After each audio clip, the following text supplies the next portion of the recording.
I do think part is with figuring out the process in which the community members are, or how they see themselves in the community, right? And how they see themselves visible or invisible, and what's most adequate for them at the particular time they're coming.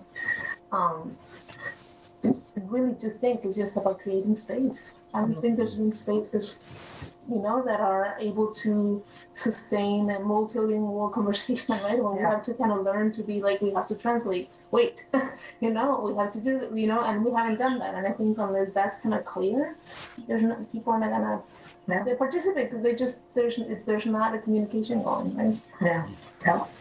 I can see that. Well, that brings us then to why in creating this space, we came up to the county board specifically, and said, can we look at this space? And as the immigrant agencies got together to say, how do we create space and how do we meet the needs of immigrants, but especially this slice of the immigrant populations in the area, we told them about the context of the many immigrants, about 25,000 in the county, and then their receptivity then invited us back to say, so what would you do about the needs you brought before us? Mm-hmm. And then I would say half dozen, but it was probably a dozen people before the board. We can put the link there as to that county board session. Then they invited us back and they said, well, we happen to have this ARPA money, the American Rescue funds that are coming down, that we might want to help. So they invited us to make some proposals. And the group got together and we went through the many different things that could be done. They gave us more or less a budget target. And so then the group then said, out of the many things that need to be done for immigrants, we'd like to emphasize two parts, two projects that are related. And so one of them, which we won't talk about today, was the great need for mental health, the lack of providers, and the amounts and the trauma that people suffer, not just because they're coming to a different system, but because they're leaving behind situations that were really, really difficult. Mm-hmm. And that might be war, but it's also oppression in different ways, marginalization and whatever else. So the mental health project is going on, and you'll interview other people about it. The second project, which is the one that involves Cora and myself, is what we called the Language Access Project / interpretation cohort for Kankowai. Yeah, interpretation training. So yeah. And I mean, I think the important part there is also that I think COVID really amplified all these needs from mental health to language, right? They just really pointed to the urgent need it became really critical to understand that was either, if it was not there, it was a matter of life and death. Yes. And we're going to see the effects the next decade, right? So we need to get to work rapidly in this. And I think part of the language access, the way we framed it is that we need, and the way I have also been thinking about Pishankonop, so we're kind of, there's already some road work done, right? We've already walked some. Not only me, many organizations, and not only Pishankonop, but other organizations as well as other faculty at the university have done already kind of some segue in thinking about this, right? But the way we structured it, it was really to be able to provide training to a cohort of Kankowal community members so they can become interpreters. Community advocates, but interpreters as well. I have to tell you, Cora, maybe about a year ago, I'm sitting in some meeting and I think I have a great idea.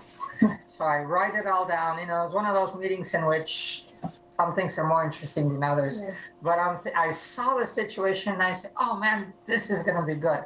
So I write down a 1 page of a project. Yeah. And I say, you know, the system needs interpreters. I think I was in court, and the system needs interpreters, but we have a lot of immigrants that need those interpreters, but within those immigrants, a lot of youth. And the youth are coming and they're learning English. Yeah. And they are actually bilingual. Yeah. They're a little bit young and there's all kinds of situations, but if we could train a bunch of young people to become interpreters, they could be earning good money. They could be, the system would have the remedy of the situation right there. And then the community would have good representatives. Yeah. And I write it all down. I send it to one of my friends and I say, I think we should have this project because it's so good. And then she tells me, isn't that what Cora and Pichon Cano were doing already? And I was like, oh man, I wasn't embarrassed, but I thought to myself, this is how, even when you're in the middle of it, you can be blind to the solution happening in front of you. I think we all think about the same, like, I think we're all in it and we're all thinking about it in the same ways because you're like, oh, we see it. It's very clear. I mean, I'm sure I was not the first one thinking about it.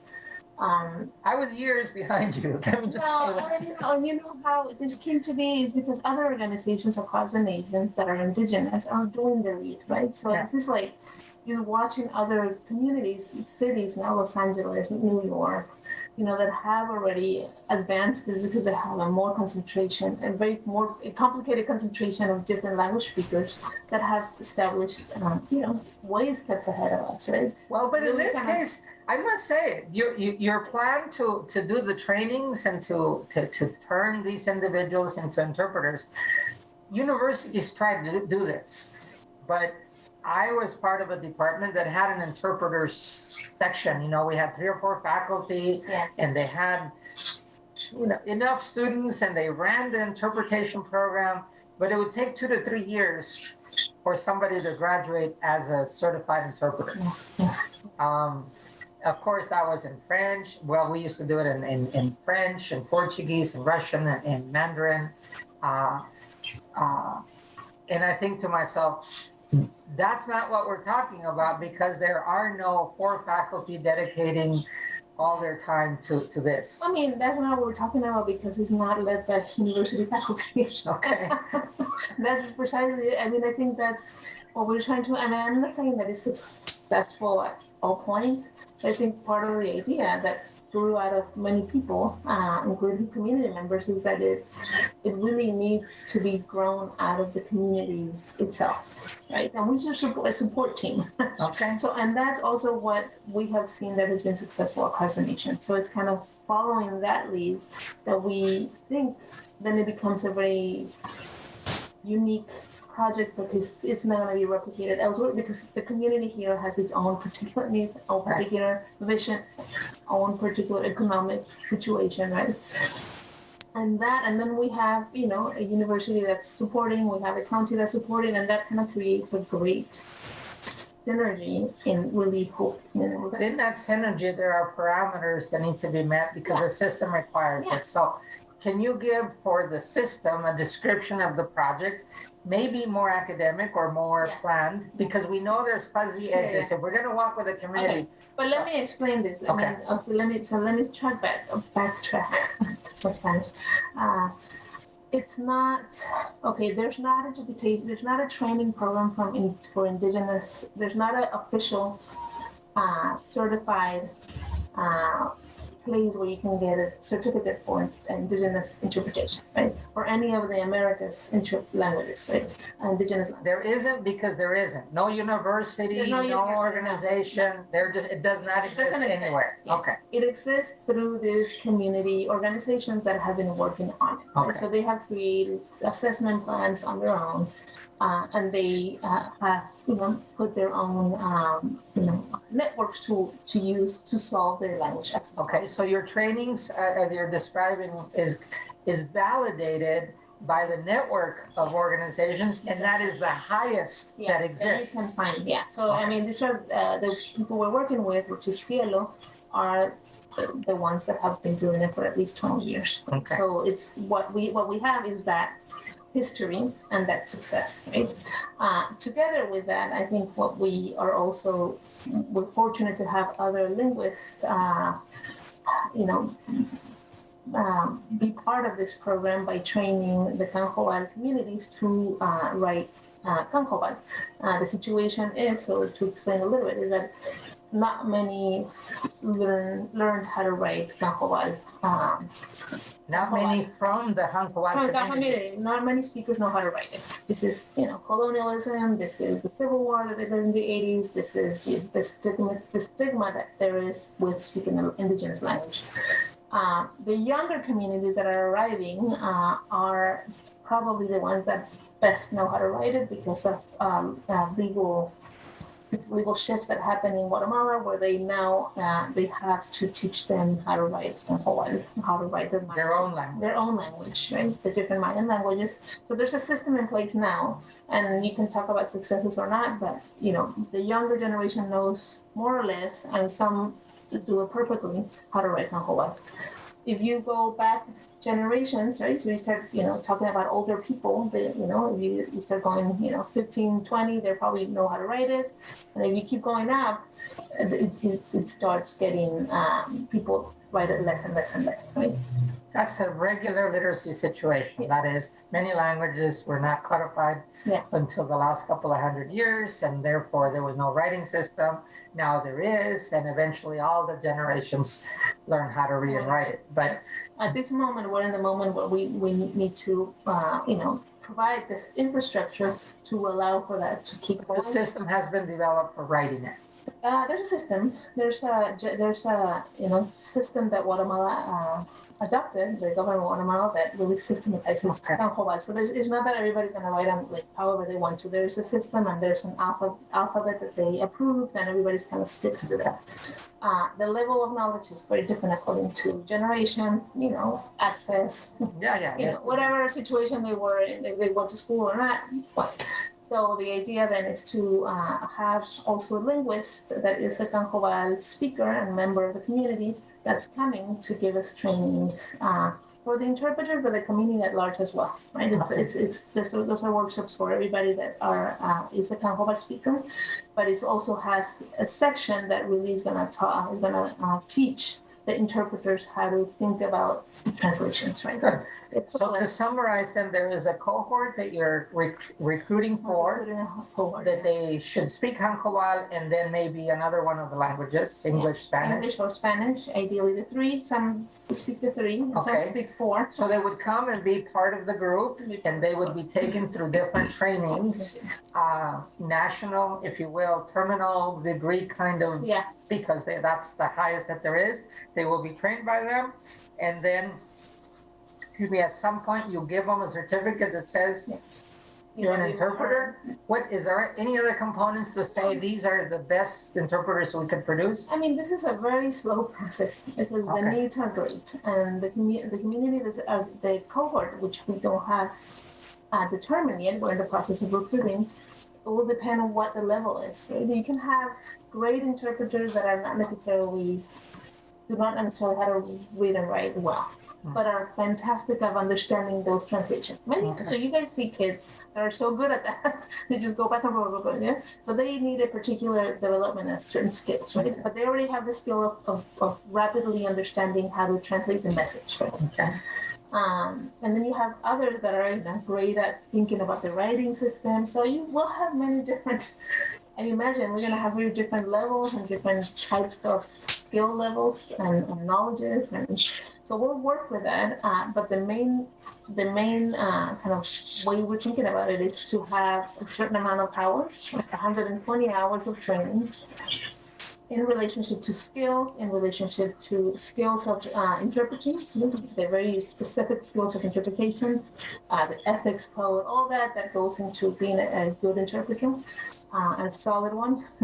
But then you have the other side, which is also being able to learn, being able to write your own language, right? So you're not only anchoring interpreters at are gonna do a good job, but they're also anchoring a great resource for the community long term, right? Because they're going to be the promoters of the language, and they're going to be the promoters of, they're going to be the language workers keeping that alive. Right? And on the converse side, and I think we've talked and have discussed the ways, they should know enough of one other language and verify that they do. Yeah. That is, they're probably interested in perfecting their English or their Spanish, and so we should evaluate those languages too, so that we can verify to whoever hires them that they are fluent and maybe in reading, writing, oral reading, writing, the language skills.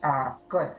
There's one part that you haven't mentioned yet that I think is important for everyone to know, is that besides the training, there comes a practical part, and that is there is a period of supervised practice in which they will go out in the community and be the interpreters, because an agency needs an interpreter for Hancoval. They'll go out there, but the supervisor will go and watch the interactions and make sure that the quality is what we expect it to be. And we get reports back from the people that the agencies that might have used them, or schools, and they need to report us back, what worked, what didn't work. They're going to assess an evaluation on their part, so we can kind of take steps and making their skills better, right? If they're needing work in one place or another. I don't think this is a program that is like to cut heads. Like, if you don't know this, you're out, but rather like, oh, you don't know this, let's figure out how we can make that possible for you to learn. Right? So if you don't know Spanish 100%, who knows Spanish 100%?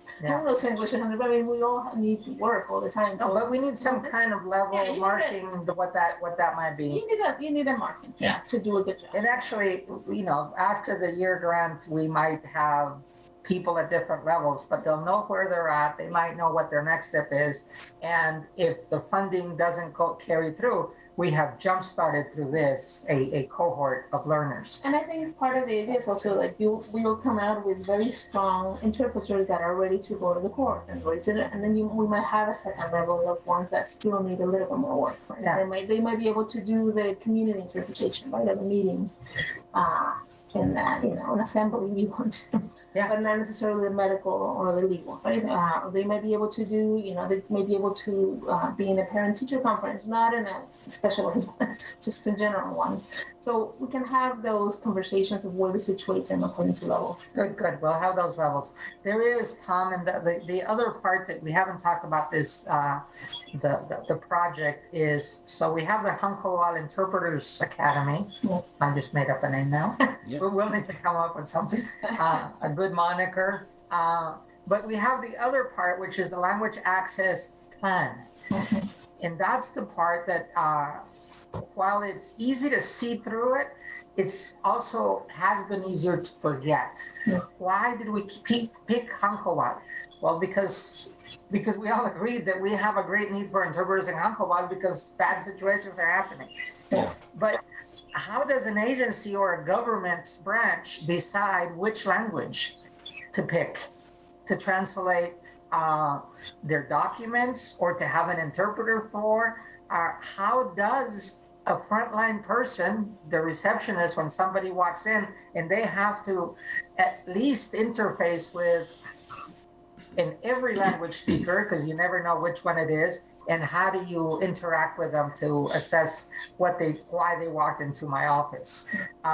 So the language plan component is going to be written over this same year, in which we're taking Hancoval as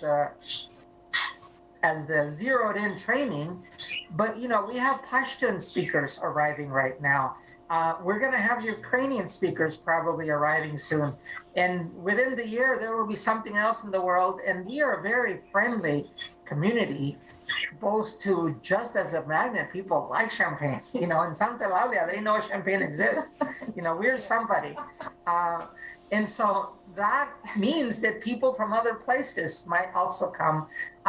And curiously, it doesn't matter where you come from, our system is going to be a shocker to them. Well, not to mention the health system, but we do policing different, we do schooling differently. So our systems need to be ready to intake, and they're doing it already in one way or the other. But what we haven't had is a plan on how do we approach this situation. And that's where the language plan comes in. What are the legal implications of not having a plan? What are the legal implications of not serving this person, for example? But of course, there is the mechanical ones. If we only have $1,000, which language do we translate in which documents, and how do we keep them up to date? That kind of knowledge then needs to be, if not standardized, at least planned for the different agencies to be able to ready themselves for it. And so the language plan is going to be written as part of this project at the county level, but we hope to make it then as a template for other groups to take it up and say, oh, where are we? Which parts are we going to do? So that as we are an immigrant-friendly community, we have a standardized way to talk to each other as to, oh, shoot, I'm going to be able to apply for this grant. This is the language that I am going to prioritize because it's one of the most prevalent ones. It's one of the most underserved. Or it's the group that we want to attract to our services. I can imagine housing might have a particular need. So from the Interpreter Training Academy to the language plan, we are working together to develop both and have those be the outputs, the deliverables, not only to the county board, but to say to our executive, our county executive, oh, we've done, this has been tremendous. We like this. What other language can we do next? Or how can we better our services to the residents, because now we have a plan on how to do it, and we know more or less how much it costs. Mm-hmm. Yeah, and I think there's a lot of examples of different counties across the U.S. that have, a language plan and a language coordinator that's able to precisely smooth those differences and create kind of an even type of service, right?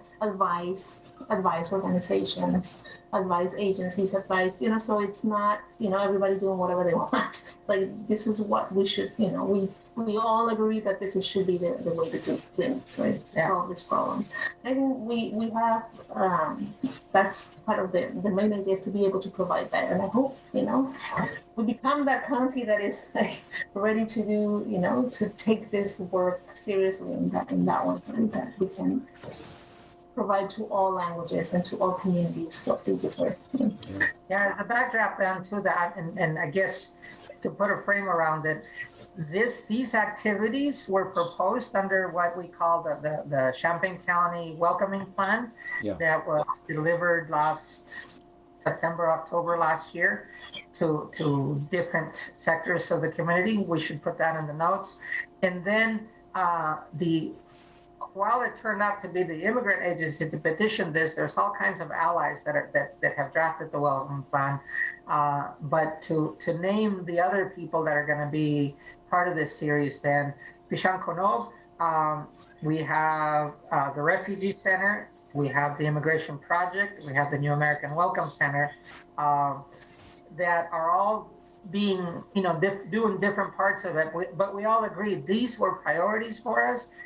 They set patterns that we will follow later. And Immigrant Services, Champaign-Urbana. Oh, I'm sorry. Yes, Immigration Service, Champaign-Urbana Immigrant Services. Yeah. No wonder I had another big finger. I had a finger, I just couldn't think of it. Yeah, and all these groups then are preparing and doing their parts, not only to deliver the grant, but to make the priorities and then do the mechanics of it so that we're all aware of each other. Redundancy is only part of the learning here, but the cooperation of doing it better for everybody, I think, is a great output too. Yeah.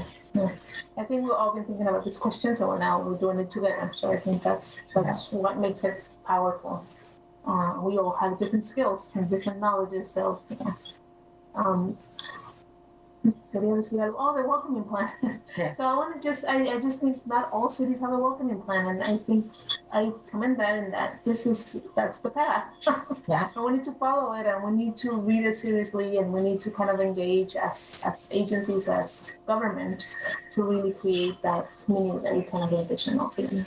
Yeah. Yeah, as people read it, they'll realize that there's different parts it doesn't matter where in the different system, in different parts of the system that you work for or that you volunteer at, there is a place for you and a place to expand and keep on making us the welcoming community that has been defined. I feel like a privilege to have moved here and know that there was positiveness here already. I showed a welcoming plan to a friend recently that in travel, and she was like, "Oh my God, this is amazing! Like, where do you live?" I mean, it is really a document that, again, I understand it's a blueprint, but I think blueprints are serious. Yeah. So we need to keep that blueprint always present as a way to move forward. Right? Indeed. Yeah. And I just want to, because I want to make sure that this is very clear how unique this program that we're doing, this language access, together with the language plan, but also that not all language access, not all translation interpreting, sorry, but cut that off, but not all interpretation trainings really put attention also in strengthening the language that's being interpreted, in this case, Kanhoval. And I think that's very unique to this one, that we have the different parts that are able to do it, the different pieces, the key pieces to do it.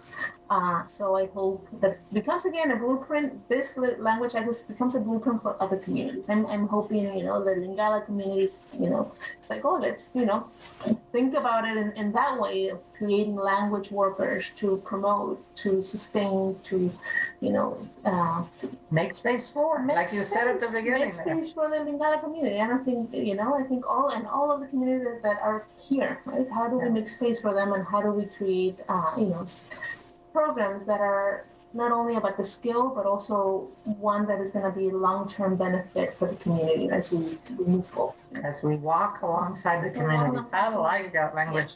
So as you can see, Tom, we didn't have to ask the question, is there anything else you want to say? She was like adding that to make sure that they're... She asked all the questions, and you also play a big part in this. I want you to make sure, I want to make sure that you're there, and all the skills that you have. I'm with you, Cora. I both in professionally, but I think in the philosophy, if I were an anthropologist, I would be an anthropologist like you. In linguistics, I went from armchair to socio. And even in sociolinguistics at the University of Pennsylvania, there was one side of the campus did the technical side of sociolinguistics, and the other part did the social part of sociolinguistics. Yeah. And guess which one I ended up at? This one very much. I love doing the counts, but I love more involving with the people to see what is it that you're saying. Well, you need that part always. You can't do anything without understanding, what communities are saying. Yeah. I think that's... Well, you'd be surprised how many good linguists say it doesn't matter what they say. This is the way it ought to be. Parts. You need both parts always there, and I think part of this project precisely the strength is in that we all have different skill levels. Yeah. So it's going to be very productive. It's very promising. The official grant runs from March this year to a year later, and then the county does its own evaluation for a second year. But we have been gearing up for this for a while. We knew it was a need, and so now, in a systematic way, we're addressing it with the right agencies at the table, and then the people within them that are carrying it out. We hope we. And there's several interpreters that have already some hour. We already walked some of that walk. Yeah. So, we just needed the money to really kind of create a systematic infrastructure. This is at the end creating infrastructure, social, economic infrastructure for the community at large, as Champaign, but also as a Kanhoval community. Excellent.